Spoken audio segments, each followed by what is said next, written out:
Hi friends, நான் வந்து last வீடியோவில் சொன்ன மாதிரி இன்றைக்கி வந்து நம்ம வந்து லைசன்ஸ் எடுக்க போயிட்டுருக்கோம். ஸோ அதுக்காக தான் இப்போ நம்ம பஸ் ஸ்டாண்டில் வந்து நின்றுட்டுருக்கோம். இங்கே வந்து நம்ம அக்காமடேஷன்லேருந்து ஒரு லோக்கல் பஸ் எடுத்து நம்ம வந்து அடுத்து வந்து இந்த ஒலான் பஸ் அப்படிங்கிற ஒரு பஸ் ஸ்டாண்டுக்கு நம்ம வந்து போகிறோம். அந்த பஸ் ஸ்டாண்ட் தான் வந்து பார்த்திங்கன்னா நம்ம ஸ்டேட் டு ஸ்டேட் போகிற மாதிரி நம்ம ஊரில் இருக்கிற மாதிரி சிஎம்பிடி பஸ் ஸ்டாண்ட் மாதிரி. அந்த பஸ்ஸுக்கு நம்ம வந்து ப்ரீவியஸாகவே வந்து ஆன்லைனில் புக் பண்ணலாம். ஆனால் நான் இப்போ வந்து புக் பண்ணல. ஸோ இந்த போர்டில் தான் வந்து நமக்கு வந்து லோக்கல் பஸ்ஸு எந்த டைமுக்கு வரும்னு போட்டிருக்கு. இந்த போர்டு உங்களுக்கு கிளியராக தெரியாதுன்னு நினைக்கிறேன். ஸோ நமக்கான பஸ் வந்துருச்சு, லோக்கல் பஸ்ஸு. இதுதான் நமக்கான பஸ்ஸு. ஸோ இதுதான் நம்ம புத்த பஸ் போக வேண்டிய பஸ் ஏறுறதுக்கான இடம். இந்த பஸ் ஸ்டாண்டில் வந்து நம்ம வந்து ஆன்லைனில் டிக்கெட் எடுக்கலாம். ஆனால் வந்து நான் வந்து ஆன்லைனில் டிக்கெட் எடுக்கலை. நான் வந்து ப்ரீ புக்கிங் பண்ணாமையே வந்து கவுண்டரில் வந்து நான் டிக்கெட் எடுத்தேன். அதோட காஸ்ட் வந்து 1680 ஃபாரின் ஆச்சு. இது அப்ராக்சிமேட்டாக ஐஎன்ஆரில் கணக்கு பண்ணால் 400 கிட்ட வரும். மொத்தமாக நம்ம பயணம் செய்கிற நேரம் வந்து 1.5 மணி நேரம் கிட்ட வரும். அதுக்கப்புறம் நம்ம வந்து நெப்ளிகேட் அப்படிங்கிற ஒரு பஸ் ஸ்டாப்பில் போய் நம்ம வந்து இறங்குவோம். அந்த பஸ்ஸு ஸ்டாப்பிங் அங்கே தான் இருக்குது. இந்த இடம் தான் ஒலான் பஸ்ஸோட பஸ் ஸ்டாப்பு. இந்த இடத்தோட ஸ்டாப்பிங் பேர் வந்து நெப்ளிகேட். இப்போ நம்ம இங்கேருந்து ஒரு மெட்ரோ எடுக்கணும். அந்த மெட்ரோவோட நம்பர் வந்து M3 அப்படின்னு சொல்லுவாங்க. மேக்ஸிமம் வந்து மெட்ரோஸ் எல்லாமே வந்து பார்த்திங்கன்னா அண்டர் கிரவுண்டில் தான் இங்கே வந்து ஓடிட்டுருக்கு. நம்ம போக வேண்டிய சப்வே இதுதான். பஸ் ஸ்டாண்ட்லேருந்து வெளியே வந்த உடனே இந்த சப்வே நம்ம கண்ணில் ஈஸியாக தெரியும். ஸோ இங்கே வந்து ஸ்டெப்ஸில் இறங்கி போனோம்னா லெஃப்ட் சைடில் M3 அப்படிங்கிற ஒரு என்ட்ரன்ஸ் இருக்கும் அப்படின்னு சொல்லியிருக்காங்க. ஸோ போய் பார்க்கலாமா?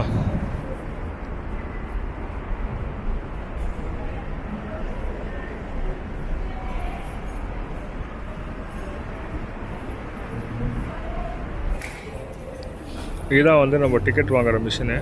ஸோ இந்த மிஷின்லேருந்து நம்ம வந்து அமௌண்ட்டை போட்டோ இல்லை கார்டை போட்டோ நம்ம டிக்கெட் வாங்கிக்கலாம். ஆனால் எனக்கு அது அவசியமாக தெரியல. ஏன்னா வந்து புத்த பஸ் கோ அப்படிங்கிற ஆப் யூஸ் பண்ணுறேன். அந்த ஆப்லேயே நான் வந்து டிக்கெட் வாங்கிட்டேன். ஸோ இந்த வந்து எல்லோ கலர் ஒரு பாக்ஸ் இருக்குங்களா, ஸோ அதுதான் வந்து டிக்கெட்டை வேலிடேட் பண்ணுற மிஷினு. ஸோ அந்த மிஷினில் வந்து நம்ம வந்து வாங்கின டிக்கெட்டை வந்து அதில் ஸ்கேன் பண்ணிவிட்டு நம்ம உள்ளே போயிட்டே இருக்க வேண்டியது தான். ஸோ நான் வந்து என்னோடய ஆப்லேருந்து QR கோடை மட்டும் ஸ்கேன் பண்ணேன்.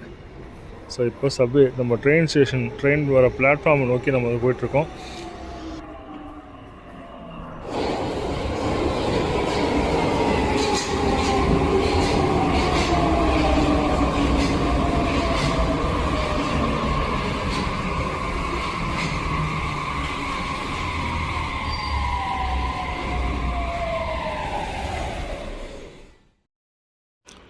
ஸோ நம்ம இப்போ ட்ரெயினில் ஏறியாச்சு. இப்போ நம்ம வந்து நம்ம ஸ்டேஷன் நோக்கி ட்ராவல் பண்ணிகிட்ருக்கோம். ஸோ நம்ம ஏறின ஸ்டேஷன் வந்து 10வது ஸ்டேஷன் வந்து நம்ம வந்து இறங்க வேண்டிய இடம். ஸோ இதுதான் வந்து நம்ம மார்க் பண்ணிக்கிற பிளேஸ் தான் வந்து நெப்ளிகேட். இதுதான் நம்ம ஏறி இருக்கோம். இங்கேருந்து பாருங்கள் 10வது ஸ்டேஷனு. அந்த ஸ்டேஷன் பேர் எனக்கு வாயிலும் நுழையில.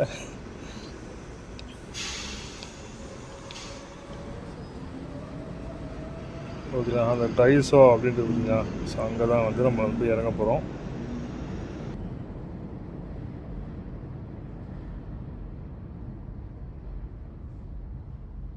நம்ம இறங்க வேண்டிய ஸ்டாப் வந்தாச்சு. ஸோ இங்கேருந்து ஒரு 500 மீட்டர் நடக்கணும். ஸோ நடந்து போயிட்டோம்னா நம்ம வந்து லைசன்ஸ் இருக்குது, லைசன்ஸ் ஆஃபீஸ் போயிட்டு சேரலாம்.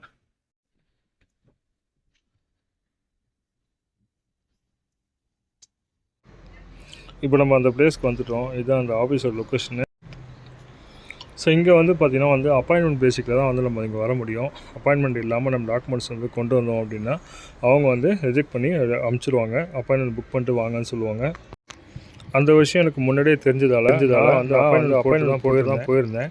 என்னோடய அப்பாயின்மெண்ட் டோக்கன் நம்பர் வந்து 100, டைம் வந்து 1:45 கொடுத்துருந்தாங்க.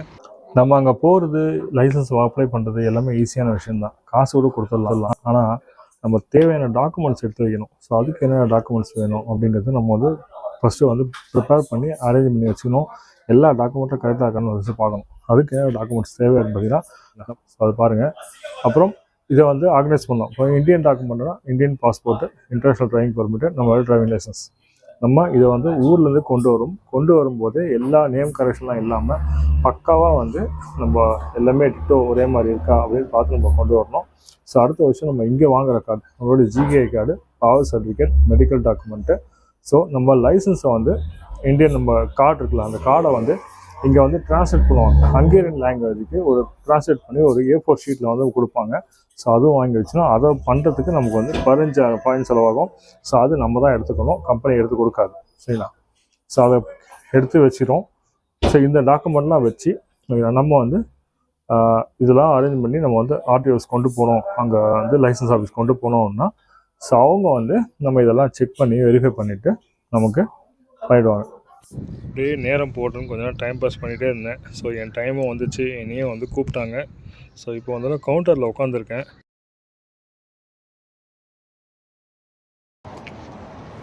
ஸோ நண்பர்களே, வெற்றிகரமாக வந்து என் லைசன்ஸ் நான் இங்கே அப்ளை பண்ணிட்டேன். ஸோ இதுக்கான காஸ்ட்டு அங்கே வந்து ஒரு அமௌண்ட் பேமெண்ட் பண்ணியிருந்தேன். அந்த அமௌண்ட் என்னென்னு பார்த்தீங்கன்னா ஹங்கேரியன் ஃபாரின் ரேட்டில் 6200 ஃபாரின் வந்து அவங்க வந்து எனக்காக வந்து சார்ஜஸ் பண்ணியிருந்தாங்க. அதை வந்து நம்ம ஊருக்கிட்ட ஐஎன்ஆரில் கன்வெர்ட் பண்ணோம் அப்படின்னா 1500க்குள்ளே தான் வரும். ஸோ வந்து இப்போ அங்கே வந்து கிளம்பி நான் வந்து எங்கள் அக்கமடேஷனில் கெஷ்கம்பத்துக்கு வந்துட்டேன். பேட்ரி வந்து ஃபோனில் சார்ஜ் இல்லை, அதனால் வந்து வீடியோஸோ இதை வந்து எதுவும் எடுக்க முடியல. ஸோ கொஞ்சம் இங்கே வந்து இப்போ இருக்கிற சார்ஜில் உங்களோட பேசிகிட்ருக்கேன்.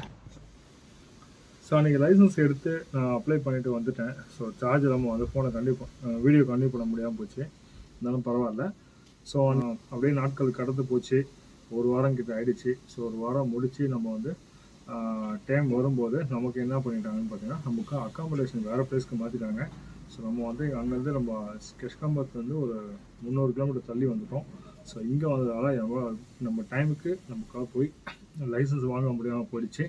பட் இருந்தாலும் கவர்மெண்ட் சைட்லேருந்து ஒரு பெனிஃபிட் ஒன்று கொடுத்துருக்காங்க. அது என்னன்னு பார்த்தீங்கன்னா, நம்ம இல்லாத போது நமக்கு பதிலாக நம்ம வந்து ஃப்ரெண்ட்ஸ் யாராவது நம்ம வந்து அத்தரைஸ் பண்ணி ஒரு அத்தரைசேஷன் லெட்டர் கொடுத்து அமிச்சோம் அப்படின்னா, ஸோ நமக்காக நம்ம ஃப்ரெண்டு போய் வாங்கலாம். அந்த ஃபார்ம் இதுதான் அந்த ஃபார்மு. இந்த ஃபார்மில் வந்து பார்த்திங்கன்னா கொடுக்குறவங்க நம்மளோட பேர் டீட்டெயில்ஸு, அங்கே வந்து லைசன்ஸ் ஆஃபீஸர் என்னென்ன வந்து நேமில் கொடுத்துருக்கோமோ ஒரு ரெக்வஸ்ட் ஃபார்ம் கொடுத்துருப்பாங்க. அந்த ஃபார்மில் என்னென்ன டீட்டெயில்ஸ் இருக்கோ அதெல்லாம் அதில் கேட்டிருப்பாங்க. ஸோ அது கூட வந்து சிக்னேச்சர்லாம் போட்டு கொடுத்தோம் அப்படின்னா கொடுக்கலாம். அது கூட நம்ம யார் அத்தரைஸ் பண்ணுறோம், நமக்காக யார் போகிறாங்க அப்படிங்கிற அவங்களோட பேர், ஃபோன் நம்பர், அவங்களோட அக்காமடேஷன் லொக்கேஷன் அட்ரஸ்ஸு இதெல்லாம் கொடுத்து ஒரு நாமினியாக வந்து 2 பேரை வந்து கூட ஆட் பண்ணிட்டோம் அப்படின்னா, ஸோ இந்த லெட்டர் அவங்க போய் காமிச்சாங்கன்னா அவங்கக்கிட்ட நம்மளோட லைசன்ஸை கொடுத்துருவாங்க. சரிங்களா? ஸோ அதை இப்போ வந்து வாங்கிக்கலாம். இப்போ இந்த ஒரு பழமொழி சொல்லுவாங்கல்ல, இந்த கை கட்டினது வாய் கட்டலை அப்படின்னு. ஸோ அந்த பழமொழி தான் இப்போ எனக்கு நடந்திருக்கு. ஸோ லைசன்ஸ் அப்ளை பண்ணிட்டேன். ஆனால் இப்போ நான் லைசன்ஸ் ஓட்டுறது தான். ஆனால் என்கிட்ட கையில் லைசன்ஸ் வரலை. பட் இருந்தாலும் நம்ம நண்பர் வந்து வாங்கினவர் எனக்கு ஃபோட்டோ அமைச்சிருக்காரு. ஸோ வந்து இப்படி தான் இருக்கும் அந்த ஃபோட்டோ. ஓகேங்களா? ஸோ நான் ஒரு பர்சனல் டீடைல்ஸுக்கு தான் வந்து ஹைட் பண்ணியிருக்கேன். ஜென்ரலாக வந்து நம்மளோட ஃபோட்டோ இருக்கும், ஃபோட்டோ ஹைட் பிளர் பண்ணியிருக்கேன். ஸோ கூட வந்து பார்த்திங்கன்னா என்னென்ன டீடைல்ஸ் என்னென்ன இருக்கும் அப்படிங்கிறத நான் வந்து டெக்ஸ்ட்டில் வந்து காப்பி பண்ணி போட்டிருக்கேன். ஓகேங்களா? ஸோ இப்படி தான் நம்ம லைசன்ஸ் இருக்கும். பேக் சைடில் இந்த மாதிரி பார்த்தீங்கன்னா இந்த இடத்துல வந்து பார்த்திங்கன்னா மார்க் பண்ணியிருக்காங்கல்ல, ஸோ இதுதான் வந்து நம்ம வந்து 95 அப்படின்னு போட்டிருக்காங்க. இந்த 95 தான் நம்ம கோட் 95 சர்டிஃபிகேட் நம்ம பண்ணியிருக்கோம். எந்த டெஸ்ட் அட்டன் பண்ணணுமோ அந்த கோட் 95 போட்டிருக்கோம். ஓகேங்களா? ஸோ எங்கெல்லாம் 95 இருக்கும் அங்கே அந்த வண்டி தான் நம்ம ஓட்டத்துக்கு எலிஜிபிள். இங்கே வந்து ட்ரக்குக்கான கேட்டகரி அப்படின்னு பார்த்து C+E. ஸோ வந்து சிங்கிறது ட்ரக்கும் +E அப்படிங்கிறது வந்து ட்ரெய்லரும் அப்படின்னு கவுண்ட் வரும். ஸோ அதனால தான் வந்து நமக்கு வந்து இந்த 2 கேட்டகரி மட்டும் நமக்கு வந்து டிக் பண்ணியிருக்காங்க. ஸோ மற்ற கேட்டகரிலாம் ஓட்டலாமா அப்படின்னு கேட்டிங்கன்னா ஓட்டலாம். ஆனால் வந்து அதுக்குன்னு ஒரு லிமிடேஷன் இருக்குது, சர்டன் டிஸ்டன்ஸ் இருக்குது. இந்த ஊருக்குள்ளே மட்டும் தான் ஓட்ட முடியும். ஓகேங்களா? நம்ம ஆல் ஓவர் இன்டர்நேஷ்னல் ரூட்டில் ஓட்ட முடியாது. ஓகேங்களா? ஸோ பஸ் கூட ஓட்டலாம், சிங்கிள் பஸ்ஸாக இருந்தால் ஓட்டலாம், ட்ரெய்லர் வச்ச பஸ்னால் ஓட்ட முடியாது. ஓகேங்களா? ஸோ பஸ்ஸுக்கு வந்து தனி கேட்டகரி இருக்குது, அதுக்கு வந்து தனி ஜிகே நம்ம வந்து பண்ணுற மாதிரி இருக்கும். சரி நண்பர்களே, நம்ம வந்து இப்போ வந்து லைசன்ஸ் எப்படி வாங்கணும், என்ன டாக்குமெண்ட்ஸ் வேணும் அப்படிங்கிறத நம்ம அப்லோட் பண்ணியிருக்கோம்.